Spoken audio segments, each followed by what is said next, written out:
Masalah solat. Materi pertama berhubungan dengan masalah hukum daripada solat itu sendiri. Tentu lingkupnya kita akan bicara masalah solat wajib 5 waktu.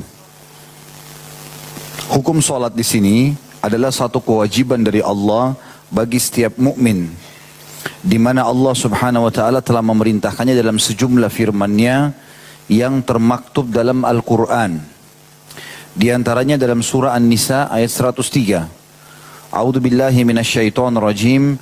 Fa'aqimus shalah innas salata kanat 'alal mu'minina kitaban mawquta. Dirikanlah salat. Sesungguhnya salat itu maksudnya 5 waktu, subuh, duhur, asar, maghrib, isya adalah kewajiban yang ditentukan waktunya atas orang-orang yang beriman. Jadi dari ayat ini diambil hukum tentang wajibnya salat. Karena Allah mengatakan inna salata kana 'alal mu'minina kitaban mawquta. Sesungguhnya salat itu adalah kewajiban yang ditentukan waktunya batas atas orang-orang beriman. Juga dalam firman Allah Al-Baqarah 238, Allah berfirman, A'udzu billahi minasyaitonir rajim, hafidhu 'alas salawati was salatil wusta. Al-ayah, peliharalah segala salat dan terutama salat wusta atau salat pertengahan. Khilaf di antara ulama tentang masalah makna wusta atau pertengahan, tapi yang lebih cenderung pendapat ulama adalah asar. Karena asar dianggap pertengahan antara 2 salat pagi dan 2 salat malam. Subuh dan duhur dianggap waktu pagi dan maghrib dan isya dihitung waktu malam. Intinya Allah memerintahkan di sini hafidhu, peliharalah, jagalah, fi'lul amr, kata perintah, menandakan kewajiban solat 5 waktu itu. Di dalam hadis Rasulullah SAW menjelaskan tentang solat itu adalah kewajiban. Kata beliau SAW, Bunyal Islamu ala khamsin syahadati an la ilaha illallah wa anna Muhammadar Rasulullah wa iqamis salah wa ita'iz zakah wa hajjil baiti wa shaumi Ramadan. Islam didirikan di atas 5 perkara pondasi, yaitu bersaksi bahwasanya tidak ada Tuhan yang berhak disembah melainkan Allah, dan bahwasanya Muhammad adalah benar-benar utusan Allah, mendirikan solat, menunaikan zakat, melaksanakan ibadah haji ke Baitullah, serta berpuasa di bulan Ramadan. Hadis ini riwayat Imam Bukhari nomor 8. Di dalam ketentuan hukum syariat bahwa orang-orang yang meninggalkan solat berhak dibunuh, sedangkan orang yang melalaikannya digolongkan sebagai orang-orang fasik. Jadi poin A ini menjelaskan kepada kita tentang hukum wajibnya sholat 5 waktu. Dan kalau ada orang meninggalkan sholat 5 waktu secara jahdan, pembangkangan, dianggap dia kufur. Tidak ada sholat itu misalnya. Karena dia menolak langsung rukun Islam setelah 2 kalimat syahadat.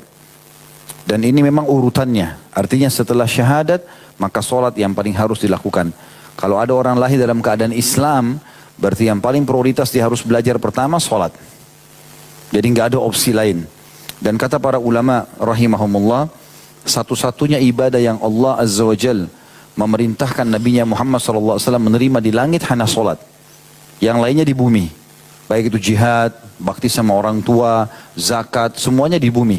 Jibril turun membawa wahyu tersebut kepada Nabi SAW. Tapi khusus solat, Nabi SAW diundang ke langit untuk menerima karena kemuliaan solat itu sendiri. Hakikat daripada solat itu teman-teman sekalian adalah komunikasi seorang hamba dengan Tuhannya. Tadi kasus kita solat isya misalnya. Kita sudah diajar dalam 5 waktu solat umumnya. Atau solat secara umum termasuk sunnah adalah gerakan-gerakan khusus, bacaan-bacaan khusus.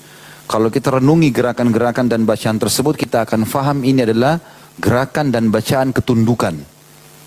Kita takbir, kemudian mata ke tempat sujud, lalu kemudian konsentrasi membaca bacaan yang sudah dipandu. Kalau baca yang lain tidak diterima. Kemudian ada syarat-syaratnya. Harus dengan tumaknina, dengan ketenangan. Harus menghadap kiblat, tutup aurat, dalam keadaan suci. Ada syarat-syarat. Ini menandakan sebuah gerakan atau gerakan-gerakan dan bacaan yang dikhususkan dalam bentuk ketundukan kepada Sang Pencipta Allah. Begitu pada saat ruku, orang tidak lakukan ruku kecuali memang penghormatan yang sangat tinggi. Begitu juga dengan i'tidal, dengan menyebutkan Sami Allahu liman hamidah, Allah telah mendengar orang yang memujinya, lalu disambung dengan sujud. Sujud adalah gerakan yang sangat luar biasa. Ini kalau pada manusia adalah penghinaan. Kalau dia sujud kepada seseorang, itu berarti dia sudah sangat luar biasa gitu. Tunduknya pada orang tersebut. Makanya Nabi SAW mengatakan, kalau boleh sujud kepada sesama manusia, maka kau akan suruh istri sujud pada suaminya. Tapi tidak boleh. Sujud hanya untuk Allah subhanahu wa ta'ala. Dan ini bentuk ketundukan. Saking terhinanya seorang hamba pada saat itu, Allah subhanahu wa ta'ala menjadikan sujud adalah waktu dan tempat terdekatnya seorang hamba dengan sang pencipta Allah. Kata Nabi SAW, akrabu abdun ila rabbihi wa huwa sajid. Paling dekatnya seorang hamba pada Tuhannya justru pada saat dia sujud. Padahal kalau kita bandingkan gerakan-gerakan sholat, kita lihat sebenarnya berdiri lebih tinggi daripada sujud. Duduk di antara dua sujud, duduk lebih tinggi daripada duduk di antara dua sujud lebih tinggi daripada sujud. Tapi sujud justru karena dia paling merendah, meletakkan yang paling terhormat bagi kita adalah wajah di tanah. Kemudian kita mengatakan subhana rabbiyal a'la, maha suci Tuhanku yang maha tinggi. Justru di situ karena puncak ya terhinanya seorang hamba bagaimana dia tunduk kepada sang pencipta Allah, maka Allah pun menjadikan itu adalah tempat yang paling mulia bagi dia. Paling dekat dia dengan Allah subhanahu wa ta'ala. Bahkan kata Nabi SAW, kalau kalian ruku agungkan Allah, kalau kalian sujud perbanyaklah doa. Karena sangat jarang doa ditolak di waktu sujud. Juga ada hadis yang mulia yang pernah saya sebutkan. Hadis yang disahihkan oleh para ulama tentang Allah subhanahu wa ta'ala menjawab hambanya pada saat dia membaca Al-Fatihah. Pada saat dia mengatakan Alhamdulillahi Rabbil Alamin, segala puji bagi Allah Tuhan alam semesta. Allah menjawab hamadani abdi, hambaku memujiku. Ar-Rahmanir Rahim, yang maha pengasih lagi maha penyayang. Maka Allah menjawab athna alayya abdi, hambaku menyanjung-nyanjungku. Maliki yaumiddin, raja yang sebenarnya pada hari pembalasan atau hari kiamat. Allah mengatakan majadani abdi, hambaku meletakkan aku pada kedudukanku. Iyyaka na'budu wa iyyaka nasta'in, hanya kepadamu kami menyembah dan hanya kepadamu kami minta tolong. Kata Allah, hadza li wa li abdi. Ini potongan pertamanya, iyyaka na'budu, hanya kepadamu kami menyembah. Ini adalah hakku kata Allah. Karena sembah artinya tunduk dan patuh kepada Allah, itu hanya haknya Allah. Wa iyyaka nasta'in, kepadamu kami minta tolong. Kata Allah, hadza li abdi. Ini untuk hambaku, dia boleh minta tolong. Ihdinas siratal mustaqim sampai akhir ayat. Siratal ladzina an'amta alaihim ghairil maghdubi alaihim waladdallin. Tunjukkanlah kami jalan orang-orang yang telah Engkau berikan nikmat kepada mereka dari para nabi-nabi, para syuhada, orang-orang yang jujur siddiq dan orang-orang saleh dari kaum muslimin. Bukan orang-orang yang kau murkahi yaitu kaum Yahudi, dan bukan orang yang kau sesatkan yaitu orang-orang Nasrani. Maka Allah menjawab hadza li abdi wa li abdi ma sa'al. Ini milik hambaku dan aku akan memberikan, atau hambaku akan mendapatkan apa yang dia minta. Maka ini adalah komunikasi seorang hamba dengan Tuhannya. Kita bisa bayangkan teman-teman kalau seandainya kita memiliki seseorang tokoh masyarakat yang membuka dirinya buat kita secara khusus. Silakan, ini nomor telepon saya pribadi. Apa saja hajat kamu silakan telepon. Setiap saat bisa hubungi saya. Bahkan kita dikasih waktu 5 kali sehari bisa masuk ke istananya untuk menyampaikan hajat kita. Tanpa ditolak, tanpa melalui penjaga. Bagaimana perasaan kita? Apa saja kita bisa sampaikan? Banyak orang yang tidak memikirkan masalah itu. Sebenarnya dia sehari 5 waktu menghadap kepada raja yang sebenarnya. Allah subhanahu wa ta'ala. Yang sangat gembira dengan taubat hambanya. Yang sangat menjanjikan pahala besar kalau orang patuh. Bisa memaafkan kalau orang itu minta maaf. Segala macam karunia ada padanya. Maka seorang muslim harus faham tentang kemuliaan solat ini. Para kaum salafus salih menjadikan solat ini betul-betul seperti yang Nabi SAW katakan tentang diri beliau. Innama ju'ila qurratu aini fis salah. Kata Nabi SAW, Allah telah menjadikan ketenangan mataku, kegembiraan hidupku di solat. Maka Nabi SAW kalau solat tidak bergerak. Beliau SAW menikmati bacaan tersebut sampai kadang-kadang lewat juz demi juz ayat Al-Quran. Nabi SAW masih tegak lurus seperti batang pohon kurma. Dan para sahabat dan juga salafus salih dari para tabi'in mencontohi Nabi SAW.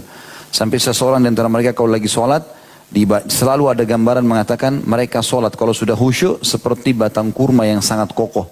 Tidak bergerak dengan terpaan angin, dengan adanya serangga, dengan ada apapun. Bahkan seseorang di antara mereka kalau disengat dahinya dengan lebah, berdarah, mereka tidak bergerak. Ada di antara sahabat yang dilempar anak panah oleh musuh, berdarah bagian dadanya. Bertumpuk-tumpuk anak panah tersebut, dia tidak berhenti, tetap sholat. Sampai dia mengatakan, demi Allah kalau bukan seandainya aku khawatir dilepaskan lagi anak panah oleh musuh tersebut lalu aku mati dan Nabi SAW juga para sahabat atau kaum muslimin tertimpa masalah, maka aku akan lanjutkan surah Al-Kahfi yang aku baca pada malam itu.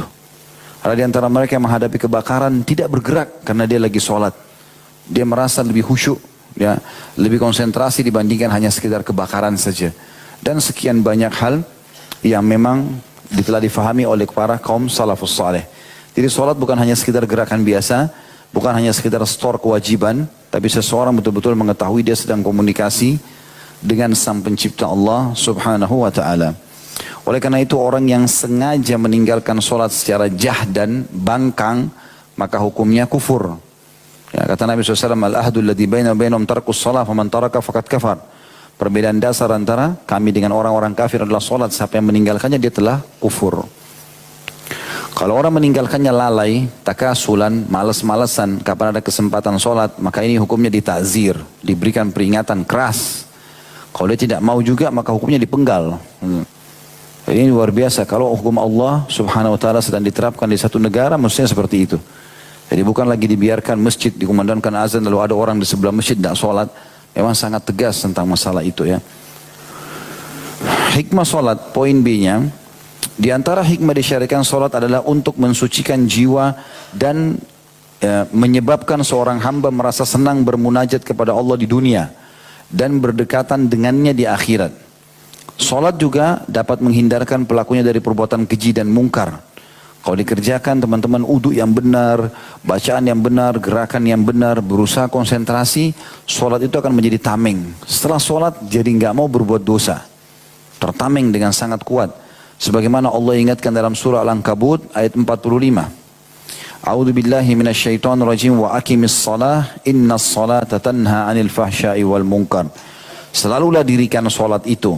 Mana dirikan, tegakkan dan kerjakan sementara kau dalam keadaan berdiri. Kecuali tidak mampu baru duduk. Sesungguhnya salat itu mencegah dari perbuatan-perbuatan keji dan mungkar. Kalau ada orang rutin salat dia masih bisa berbuat dosa, ini berarti masih tanda tanya tentang kualitas salatnya. Kapan dia kerjakan dengan baik, maka itu betul-betul akan menjadi tameng dari perbuatan-perbuatan salah.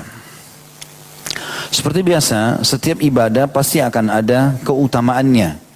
Dan salat memiliki keutamaan yang sangat banyak sekali.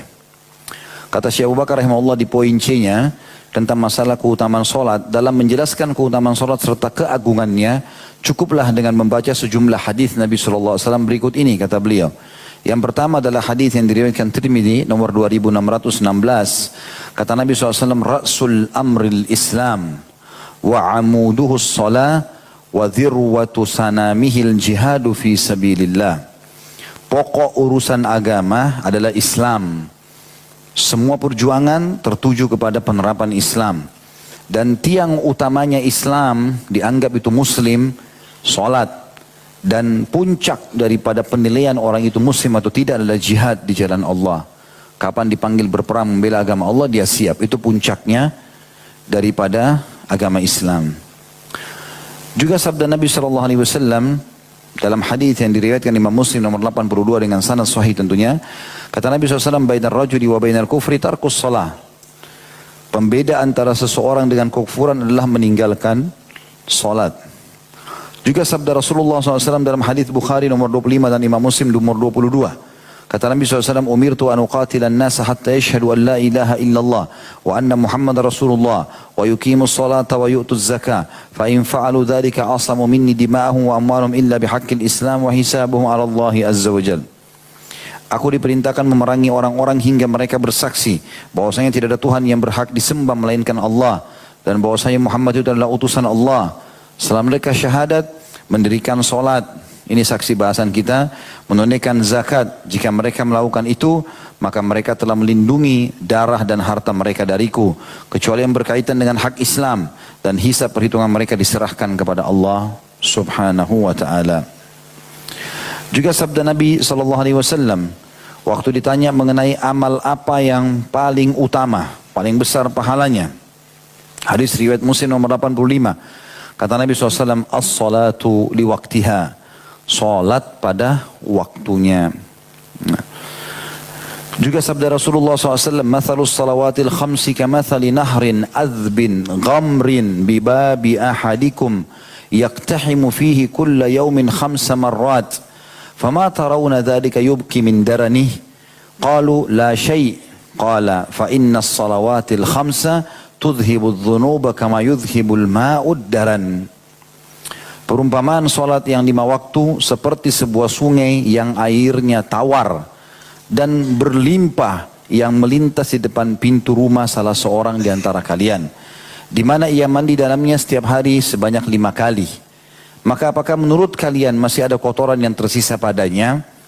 Kata para sahabat, tentu tidak ada ya Rasulullah. Kalau sehari orang mandi 5 kali, gak bakal ada kotoran lagi di badannya. Maka Nabi SAW bersabda, maka sesungguhnya solat yang 5 waktu itu akan menghapuskan dosa-dosa sebagaimana air membersihkan kotoran. Hadis ini sahih diriwayatkan oleh Imam Muslim nomor 668. Ya. 2 buah atau 3 buah hadis yang terakhir ini juga, kalau hadis yang tadi nomor 3 yang kita sebutkan tentang ya, perintah untuk mengerjakan 2 kalimat syahadat, habis itu sholat, habis itu zakat, habis itu puasa Ramadan, habis itu haji. Ini juga dikuatkan dengan hadis Bukhari yang lain, di mana Nabi SAW untuk mengutus Mu'adz bin Jabal radhiyallahu anhu ke Yaman sebagai dai. Maka Nabi SAW mengatakan, hai Mu'adz, engkau akan mendatangi ahli kitab dari Yahudi dan Nasrani. Yang pertama kau dakwahi mereka 2 kalimat syahadat. Lalu kemudian kalau mereka terima itu, ajarkan mereka sholat 5 waktu sehari. Kalau mereka terima itu, maka ajarkan mereka zakat diambil dari orang kaya mereka, dikeluarkan kepada orang miskin mereka. Kalau mereka terima itu, baru perintahkan mereka untuk puasa Ramadan setahun sekali selama sebulan. Kalau mereka terima itu, baru wajibkan kepada mereka haji ke Baitullah setahun sekali bagi orang yang punya kemampuan. Sedangkan tentang hadis, ya, pembersihan dosa ini cukup banyak yang berhubungan dengan mirip hadis seperti ini. Tapi yang jelas intinya, solat digambarkan dengan sungai, air tawar yang mengalir dengan deras. Lalu seseorang terjun dan mencuci badannya di situ. 1 hari 5 kali. Apakah akan tertinggal kotorannya? Kata para sahabat, tidak ada ya Rasulullah. Begitu juga perumpamaan 5 waktu solat. Dan ini dibersihkan adalah dosa-dosa kecil. 5 waktu solat sebenarnya itu kita seperti tanda kutip absen dengan Allah. Dipanggil hayya 'alas shalah, hayya 'alal falah, ayo salat, ayo menuju kepada kemenangan. Subuh dipanggil, duhur dipanggil, asar dipanggil, maghrib dipanggil, isya dipanggil. Semuanya agar kita kembali dan mengabsen diri kita kepada Allah SWT. Begitu kita wudu, jatuh dosanya. Begitu kita masuk masjid, juga diampuni dosanya. Begitu kita sholat, diampuni dosanya. Ya, sholat sunnah atau sholat wajib. Begitu kita doa di antara azan dan iqamah, juga diterima doanya. Jadi ini semua adalah hal-hal karunia yang luar biasa yang Allah Subhanahu wa ta'ala siapkan untuk kita. Juga sabda Rasulullah SAW diangkat oleh beliau di dalam hadis riwayat Muslim nomor 228, "Ma min mri'in muslimin tahduruhu salatum maktubatun fayuhsinu udu'aha wa khushu'aha wa ruku'aha illa kanat kaffaratun lima qablaha min adh-dhunubi ma lam yu'ti kabira wa dzalika ad-dahru kulluh." Tidaklah seorang muslim yang waktu sholat wajib telah hadir, lalu ia membaguskan wuduknya, kekhusyuannya dan rukuknya, melainkan sholatnya itu akan menjadi kafar atau penghapus dosa-dosa yang telah diperbuat sebelumnya, selama ia tidak melakukan dosa besar, dan itu berlaku untuk sepanjang masa. Selama dia sholat, semua dosa kecilnya dibersihkan. Ya. Tentu ini bukan menggampang-gampangkan dosa ya, karena kita tidak tahu apakah dosanya itu akan dibersihkan secara keseluruhan, atau mungkin ada dosa yang hanya dibersihkan di waktu tertentu. Ya, kita tidak tahu kadarnya. Betul memang Allah SWT luas rahmatnya di sini, tapi jangan sampai dijadikan sebagai bahan permainan. Karena ada sebagian orang begitu. Dia pikir dengan dia puasa hari Arafah diampuni dosa setahun yang lalu dan setahun akan datang. Dia pikir puasa Ashura, sehari puasa diampuni dosanya setahun yang lalu. Oh, setiap wudu jatuh dosanya. Ya, kemudian setiap sholat juga begitu, berguguran dosa-dosanya. Ada sebuah athar disebutkan kalau seorang hamba sedang sholat maka diletakkan dosa-dosanya seperti tumpukan gunung di punggungnya. Kalau dia rukuk maka berjatuhan semua ya dosa-dosa tersebut. Ada banyak pembersihan dosa. Tetapi yang kita perlu garis bawahi, kita tidak pernah tahu apakah dosa kita semua sudah bersih dengan cara itu atau hanya dibersihkan sebagiannya. Gitu kan? Maka jangan sampai kita salah dalam pemahaman seperti ini. Rahmat Allah luas. Tapi kita harus membalas kebaikan Allah dengan kebaikan. Allah mengatakan dalam Al-Quran, "A'udzu billahi minasyaitonir rajim wa ahsin kama ahsanallahu ilaik." Berbuat baiklah kamu sebab Allah, sebagaimana Allah telah berbuat baik kepadamu. Allah berikan kita tubuh kita sehat, mata kita bisa melihat, telinga bisa mendengar, kita bisa menikmati manis, asam, kita bisa hidup, bisa berumah tangga, bisa punya kendaraan, bisa segala macam. Banyak hal yang kita lakukan dan cobaan dalam hidup cuma sedikit. Maka kita harus menunggangi nikmat-nikmat Allah ini dengan kebaikan.